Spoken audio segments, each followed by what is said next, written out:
Students, modern history के इस chapter में बंगाल के बारे में बात करेंगे। जो इस समय बंगाल है, पश्चिम बंगाल राज्य जो इस समय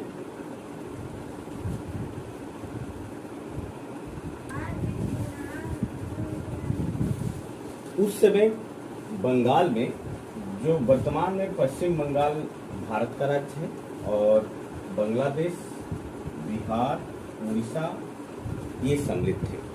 ये बहुत बड़ा ही राज्य था और भारत का सबसे समृद्ध राज्य था। एक्चुअली उस समय की जो स्थिति थी उसके अनुसार उस समय औद्योगिक क्षेत्र तो था ही नहीं, उद्योग नहीं था, तो सरकार का जो मुख्य आमदनी का स्रोत था वो जमीन का लगान था और लगान वहीं दे सकते हैं जहां खेती होती है। तो खेती पश्चिम बंगाल में वर्षा के कारण होती थी उधर, तो ये भारत का सबसे समृद्ध राज्य था। भारत में यूरोपीय कंपनियां अपने आर्थिक हितों को ध्यान में रखते हुए अपने आप को एक राजनीतिक शक्ति के रूप में स्थापित करने का प्रयास किया। वास्तव में जितनी भी कंपनियां आई भारत में वो व्यापार करने की दृष्टि से आई, लेकिन उनके व्यापार करने में बाधा उत्पन्न होती थी, इसलिए वो अपने आप को एक राजनीतिक शक्ति के रूप में भी स्थापित करने की प्रयास की और इसी का अंतिम परिणति अंग्रेजों का भारत पर निकाला। जॉर्ज ऑक्सडेन जो सूरत फैक्ट्री का गवर्नर था, उसने अपने डायरेक्टर को लिखा कि अब समय का तकाजा है कि आप अपने हाथों में तलवार लेकर अपने सामान्य व्यापार का प्रबंध करें। स्टूडेंट्स, ये स्टेटमेंट याद रखे रहिए, कभी कभी आपको एग्जाम में पूछ दिया जाता है।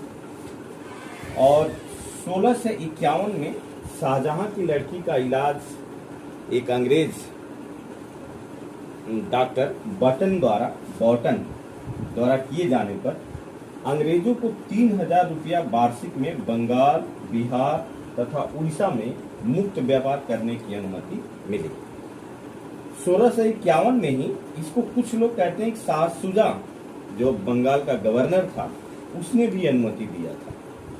1651 में ब्रिजमैन के नेतृत्व में बंगाल में पहली फैक्ट्री हुगली में स्थापित हुई, जिसका अनुमति शाह शुजा ने दिया था और ये इब्राहिम खां से लेकर के ये फैक्ट्री स्थापित हुई थी।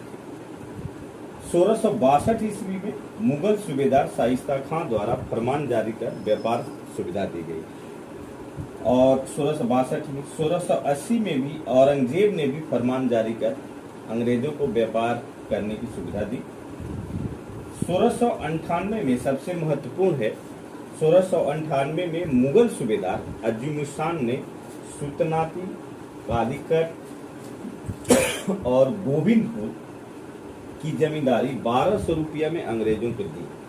ये बाद में सुल्तानाती, कालीकट और गोविंदपुर में कलकत्ता की स्थापना हुआ।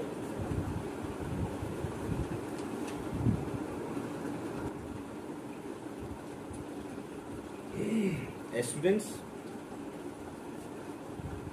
बंगाल का प्रथम अंग्रेज गवर्नर विलियम हैजेस था। जब इन लोगों ने अंग्रेजों ने बंगाल पर अधिकार धीरे धीरे करना शुरू किया तो प्रथम गवर्नर विलियम हैजेस था। बर्धमान जिला के शोभा सिंह के विद्रोह के कारण अंग्रेजों ने सुल्तानाती की किलेबंदी की, जिसका कि बंगाल के नवाब ने विरोध किया था। जॉब चरना ने कलकत्ता की स्थापना की। ये पूछा जाता है कैसे कि कलकत्ता की स्थापना किसने की, तो जॉब चरना ने। और 1700 में स्थापित फोर्ट विलियम का प्रथम गवर्नर सर चार्ल्स आयर था। और शाइस्ता खां जो कंपनी के बारे में, शाइस्ता खां तो बंगाल का मुगल गवर्नर था, कुछ अपना विचार दिया। उसी प्रकार से बंगाल का जो नवाब था उसने भी अपना विचार दिया था। शाइस्ता खान ने कहा था कि यह एक कुत्सित, नीच, झगड़ालू लोगों और बेईमान व्यापारियों की कंपनी है। यह स्टेटमेंट कभी कभी प्री में पूछ लिया जाता है टीजीटी वगैरह में, इसलिए याद रख लीजिएगा। अलीवर्दी खान ने कहा था कि अंग्रेजों को बंगाल की भूमि से बाहर निकाल सकता हूँ, परंतु ऐसी स्थिति में समुद्र में आग लग जाए, ये एक क्वेश्चन पूछा गया। और दूसरा है, अलीवर्दी खान ने यूरोपीय व्यापारियों को मधुमक्खियों से तुलना की थी। कौन? अलीवर्दी खान ने यूरोपीय कंपनियों को, यानी अंग्रेजों को भी कह सकते हैं, कि मधुमक्खियों से तुलना की। यदि इन्हें न छेड़ा जाए तो शहद देंगी और छेड़ने पर एक काट देंगी।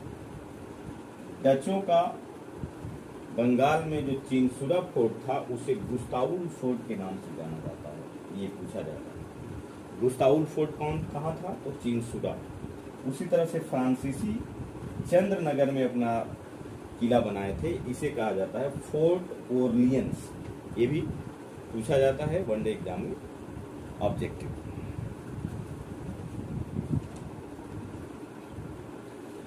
स्टूडेंट्स, बंगाल के नवाब तथा अंग्रेजों के बीच झगड़े का कारण फर्रुखियत द्वारा 1717 में दिया गया एक फरमान था, और यही झगड़ा इतना बड़ा कारण बन गया कि प्लासी का युद्ध हुआ, फिर बक्सर का युद्ध हुआ, और अंत में अंग्रेजों ने बंगाल पर अधिकार किया। और देखिए किस प्रकार से इस फरमान का गलत व्याख्या अंग्रेजों द्वारा किया जाता था।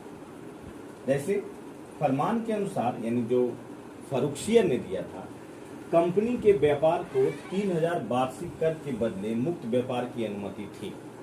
इसमें कंपनी के कर्मचारियों के निजी व्यापार को शामिल नहीं किया गया था, जबकि अंग्रेज कहते थे कि नहीं, इसमें निजी व्यापारियों का भी शामिल है।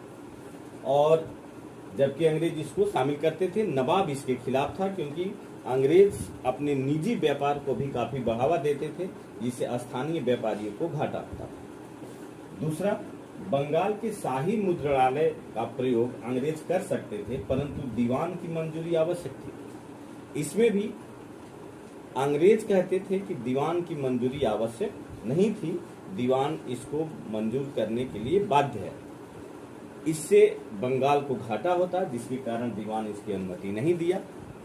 तीसरा जो कारण था, कंपनी कलकत्ता के आसपास 38 गांव खरीद सकते हैं, परंतु दीवान की मंजूरी आवश्यक थी। कलकत्ता के आसपास उस फरमान में 38 गांव खरीदने की अनुमति थी, लेकिन इसमें भी दीवान की मंजूरी आवश्यक थी। अंग्रेज इसको नहीं मानते थे।